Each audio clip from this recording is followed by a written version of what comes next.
একটু বড় বড় টুকরো করে কেটে নেওয়া ফুলকপি নুন জলে দিয়ে ভালোভাবে একটু ভাপিয়ে নেব। সিদ্ধ করার প্রয়োজন নেই, একটু ভাপিয়ে নিলেই চলবে। কড়াইতে সর্ষের তেল দিয়ে টুকরো করে রাখা আলু ভেজে তুলে রাখবো। ভাপিয়ে নেওয়া ফুলকপিগুলোকেও বেশ লাল লাল করে ভেজে তুলে রাখবো।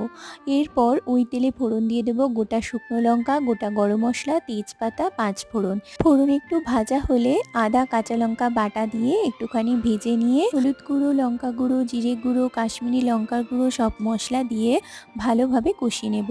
সাথে টমেটো কুচি দিয়ে স্বাদ মতো নুন দিয়ে দেব। এছাড়া মটরশুঁটিগুলোকেও এই সময় দিয়ে দেব। কিছুক্ষণ কষিয়ে নেব। টমেটোটা মোটামুটি নরম হয়ে গেলে দিয়ে দেব কাজু বাদাম, কিশমিশ, চারমগজ বাটা। আলু আর ফুলকপি দিয়ে আবার ভালো করে কষিয়ে নেব। তেল ছেড়ে আসলে পরিমাণ মতো জল দিয়ে ফুলকপি আলু ভালোভাবে সিদ্ধ করে নিয়ে শেষে গরম মশলা, ঘি দিয়ে ভালোভাবে মিশিয়ে নিয়ে নামিয়ে নিলে রেডি ফুলকপি আলুর দম।